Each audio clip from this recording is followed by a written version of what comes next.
आज हम लोग बहुत इंपॉर्टेंट टॉपिक कवर करेंगे। अगर आप बीपीएससी का प्रश्न पत्र देखेंगे तो बीपीएससी का एक एरिया है जहां से वो हमेशा प्रश्न पूछता है कि आपको बुक का नाम दे दिया जाएगा और पूछा जाएगा कि कौन ऑथर इसको लिखे हैं। और ये थोड़ा सा मुश्किल हो जाता है कि अगर हमारे पास एक जगह सारा कलेक्शन रहे, और यूजुअली आप उसका ट्रेंड देखेंगे तो आप ये पाते हैं कि बुक्स उनका पूछा जाता है जो बिहार से समवे और द अदर रिलेटेड हैं। तो बिहार के जो बहुत बड़े साहित्यकार हैं और जो फ्रीडम फाइटर्स वगैरह हैं, उन लोगों ने का जो बुक है, उनकी जो कृतियां हैं, उनको एक जगह हम लोगों ने कलेक्ट कर लिया है। तो एग्जाम के लिए बहुत सहूलियत होगा और बहुत हैंडी होगा, और इस तरह से हम लोग एग्जाम में अच्छा स्कोर कर पाएंगे। तो without wasting the time let start. Bihar के अगर साहित्य जगत की बात करेंगे तो बिहार के साहित्य जगत में अगर आप मुझसे पूछते हैं कि सबसे बड़ा नाम कौन है, तो सबसे बड़ा नाम राष्ट्रकवि दिनकर हैं। राष्ट्रकवि दिनकर हैं। राष्ट्रकवि दिनकर जो हैं किस गांव के रहने वाले हैं? सिमरिया गांव के रहने वाले हैं। दिनकर जी 3 बार राज्यसभा के सदस्य रहते हैं। बहुत बढ़िया फ्रीडम फाइटर हैं, बहुत बड़े फ्रीडम फाइटर हैं। लेकिन साहित्य जगत में साहित्य के हस्ताक्षर हैं। He is a signature in the field of literature. तो अगर आप दिनकर जी की बात करते हैं तो दिनकर जी 1959 में इनको साहित्य एकेडमी अवार्ड मिलता है। 1959 में ही इनको पद्म भूषण से नवाजा जाता है। दिनकर जी इतने बड़े साहित्यकार हैं कि इनकी विद्वता देखकर इनको वाइस चांसलर बनाया जाता है भागलपुर यूनिवर्सिटी का। तो he was the vice chancellor of the Bhagalpur university too. लेकिन जो सबसे महान कृतियों में अगर एक है दिनकर जी का, तो 1972 में ये बिहार के he was the first to get the Jnanpith पुरस्कार। और ये एग्जाम के लिए आपका बहुत इंपॉर्टेंट है कि बिहार से पहले व्यक्ति कौन है जिनको ज्ञानपीठ पुरस्कार मिलता है। तो जो पहले व्यक्ति हैं वो है रामधारी सिंह दिनकर, राष्ट्रकवि रामधारी सिंह दिनकर, जिन्हें ज्ञानपीठ पुरस्कार मिलता है। किस किताब के लिए मिलता है? उस किताब का नाम है उर्वशी। उर्वशी जो है, अगर आपको कभी फुर्सत में रहिए तो उर्वशी किताब को जरूर पढ़िए, पतली किताब है। उर्वशी एक उर्वशी और राजा पुरूरवा का लव स्टोरी है। राजा उर्वशी जो है वो बहुत सुंदर हैं, और उर्वशी जो है एक डांसर हैं, अप्सरा हैं, जो भगवान इंद्र की जो व्यवस्था है, जहाँ पे कोर्ट है वहाँ पे डांस करती है, और बहुत मतलब सुंदरता की पराकाष्ठा हैं। उनकी और राजा पुरूरवा की लव स्टोरी है उर्वशी। अगर आपको इतिहास में साहित्य में अगर थोड़ा सा भी इंटरेस्ट हो तो आपने एक उर्वशी का एक लाइन जरूर सुना होगा कि मर्त्य मानव के विजय का तुर्य हूँ मैं, मर्त्य मानव के विजय का तुर्य हूँ मैं, उर्वशी अपने समय का सूर्य हूँ मैं। तो ये उर्वशी किताब रामधारी सिंह दिनकर की है। दूसरी बड़ी किताब रामधारी सिंह दिनकर की आप सब लोग पढ़े भी होंगे, वो है रश्मि रथी। जो रश्मि रथी है, इसमें कर्ण जो है, कर्ण का गजब उनके जो कर्ण की जो प्रतिभा है, उनकी योग्यता है, गजब उसको शो किया गया है। रश्मि रथी को भी जरूर अगर कभी फुर्सत में रहिए तो जरूर पढ़िएगा। इनकी और जो किताब है और जो कविता है, एक है हुंकार, दूसरी है साहित्य संस्कृति के 4 अध्याय, संस्कृति के 4 अध्याय। ये सब दिनकर जी की कृतियां हैं। और अगर आप देखेंगे तो एक इनकी कृति है दिल्ली, दूसरी है हाहाकार। ये बहुत ही फेमस है, हाहाकार, आग की भीख, आग की भीख। ये सब कृतियां दिनकर जी की अमर कृतियां हैं। रश्मि रथी हमने बता दिया, और एक है हुंकार। तो ये सब जो कृति है आपको पता होना चाहिए। एग्जाम में आप यूजुअली हिमालय भी एक इनकी कविता है, हिमालय। तो देखिए, इस तरह की अगर क्वेश्चन पूछ देगा तो एक जगह इकट्ठा रहेगा तो आपके लिए सहूलियत रहेगा।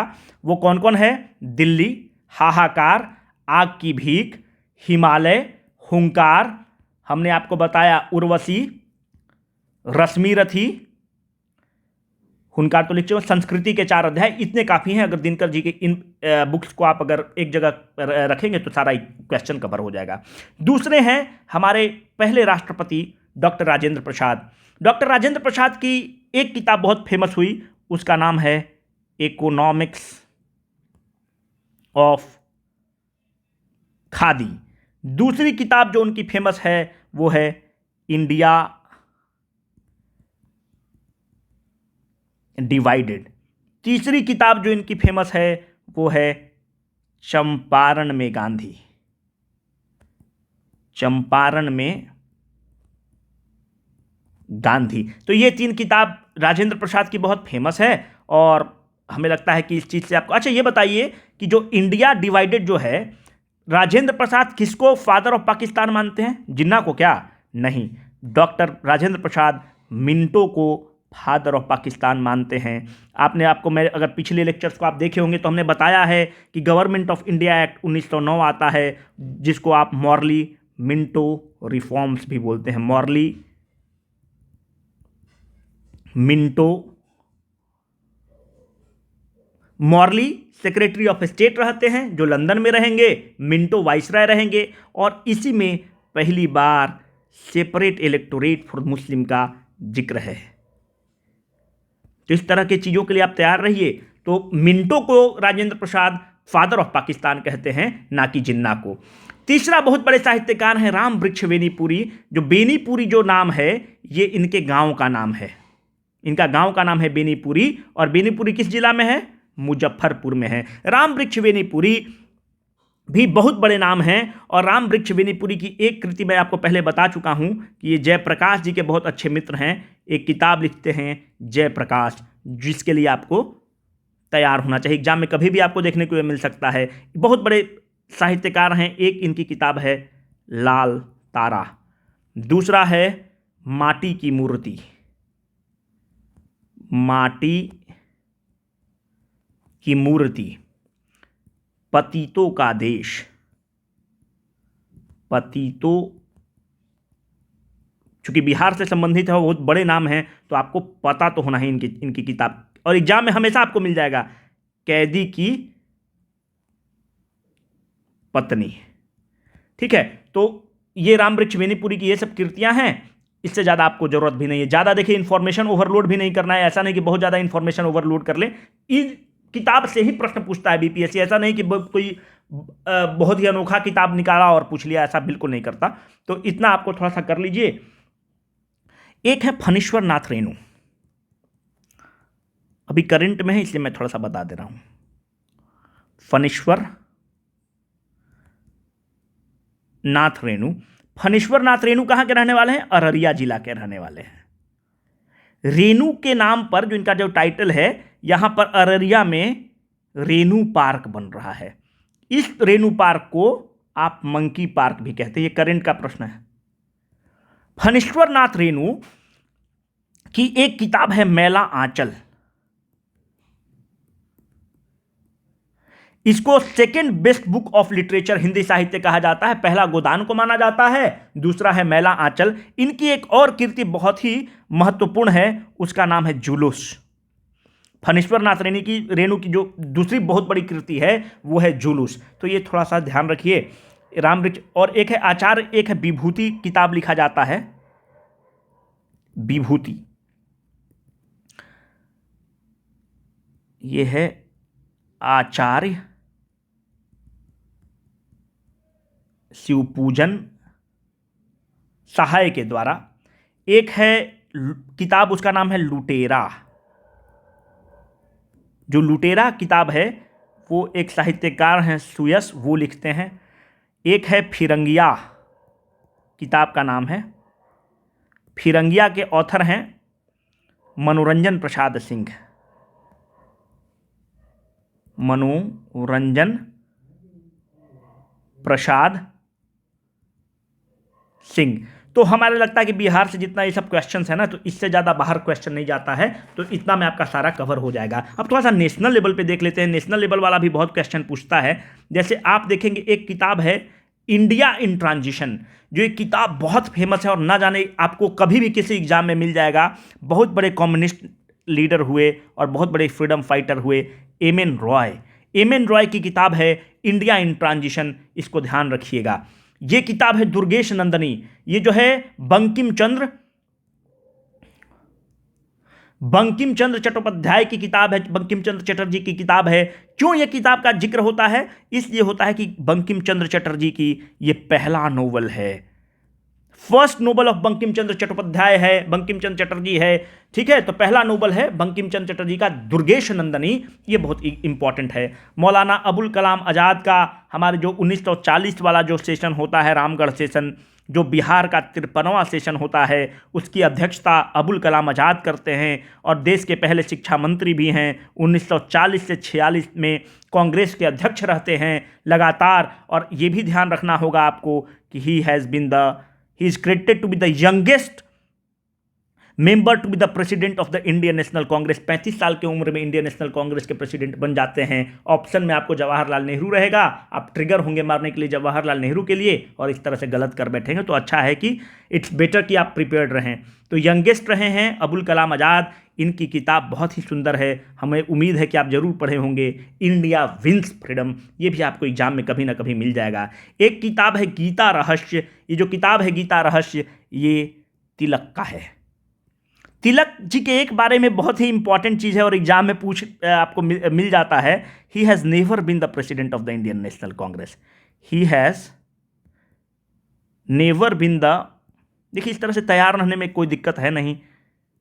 ही has never been the president of Indian National Congress के कभी ये प्रेसिडेंट नहीं रहे हैं। एक किताब है इंडियन अनरेस्ट। ये किताब को जितना भी आपको स्ट्राइक मारना है, स्टार मारना है, मार लीजिए, क्योंकि बहुत ही पूछता है। जो इंडियन अनरेस्ट किताब है, ये किताब है वैलेंटीन सिरॉल का, वैलेंटीन सिरॉल का किताब है। और ये किताब क्यों इंपॉर्टेंट है? आपने सुना होगा कि कहा जाता है कि who is the father of India's unrest? Father of India's unrest Tilak को कहा जाता है कि Tilak is called as the father of India's unrest. वो इसी किताब में लिखा हुआ है, जो वैलेंटाइन सिरॉल की जो किताब है, इसी किताब में तिलक को कहा गया है कि he is the father of India's unrest. एक किताब है जो आप, मुझे जरूर लगता होगा कि आपको पता होगा, गोखले माई पॉलिटिकल गुरु। ये बापू की किताब है, गांधी जी का किताब है, गोखले माई पॉलिटिकल गुरु। गांधी जी की एक और किताब, एक और जो पत्रिका जो निकालते हैं वो है इंडियन ओपिनियन। इंडियन ओपिनियन जो निकालते हैं, ये साउथ अफ्रीका में जो भारत के लोग रहते हैं उनके दुख और दर्द को बयां करते हैं इंडियन ओपिनियन में। ये भी बापू की है, तो थोड़ा सा इसको भी आप ध्यान रख लीजिए।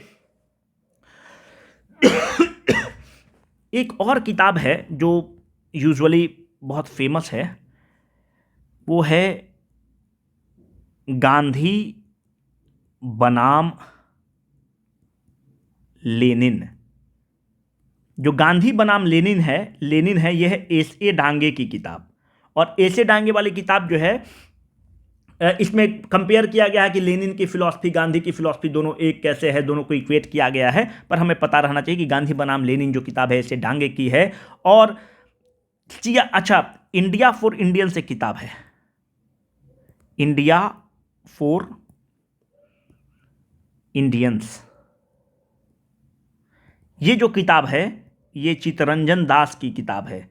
चित्तरंजन दास जो हैं, जैसे गोखले को गांधी जी ने कहा कि ही इज माई पॉलिटिकल गुरु, उसी तरह से सुभाष चंद्र बोस का कहना है कि सुभाष चंद्र बोस जो हैं चित्तरंजन दास को अपना राजनीतिक गुरु मानते थे। तो he used to consider Chittaranjan Das as the राजनीतिक गुरु। चित्तरंजन दास हमारे एग्जाम के लिए बहुत इंपॉर्टेंट हैं कि चित्तरंजन दास जो हैं 1922 वाला जो गया का सेशन होता है, जो 37वां सेशन होता है, इस तरह से याद रखिएगा। बिहार का पहला सेशन 27वां होता है 1912 में, 37वां होता है 1922 में, 10 साल बाद 53वां सेशन रामगढ़ में होता है, जो कि अभी झारखंड में है, उस समय बिहार में है। तो इसका आर मुधोलकर अध्यक्ष रहते हैं, 37वां सेशन का चित्तरंजन दास रहते हैं, 53वां सेशन का मौलाना अबुल कलाम आज़ाद रहते हैं। इसी 53वां सेशन में ताना भगत पार्टिसिपेट करते हैं और इसी 53वां सेशन में इंडिविजुअल सत्याग्रह लॉन्च होता है कि इंडिविजुअल सत्याग्रह करेंगे। जो 37th session of the Indian National Congress इसलिए इंपॉर्टेंट है कि इसमें नो चेंजर्स और प्रो चेंजर्स का डिवीजन होता है, और यहीं पर ये चित्तरंजन दास थोड़ा सा नाराज होते हैं और 1923 में स्वराजिस्ट जो स्वराज पार्टी बनती है, स्वराजिस्ट जो है which is a party with in the Congress party, Congress Swaraj party की निर्माण करते हैं, खुद अध्यक्ष बनेंगे और मोतीलाल नेहरू, जवाहरलाल नेहरू के पिताजी को जनरल सेक्रेटरी बना देंगे। तो एक और किताब थोड़ा सा ध्यान आप रखिए, इंडियन मुसलमान, ये भी पूछ लेता है। इंडियन मुसलमान जो किताब है 1871 में लिखी गई है और W हंटर के द्वारा लिखी गई है। इस इंडियन मुसलमान किताब में यह कहा गया है कि मुसलमान को तोड़ना होगा, मुस्लिम को तोड़ना होगा, मुस्लिम को अपीज करना होगा, तभी हम भारत में रूल कर सकते हैं। और आप देखेंगे कि इसी किताब को बेस बनाकर 1909 में सेपरेट इलेक्टोरेट आता है। ठीक है, सेपरेट इलेक्टोरेट आता है। तो आप यही देखेंगे, तो ये सब वो किताब हैं जो आपको एकदम पता ही होना चाहिए। और जब भी आप बीपीएससी के एग्जाम में बैठेंगे, आपको इधर से ना उधर से ये प्रश्न मिल ही जाएगा। और हमको लगता है कि मैक्सिमम चीज़ हम लोगों ने कवर कर लिया है। तो ठीक है, बाकी देख लेंगे, बाकी में और पार्ट बना लेंगे।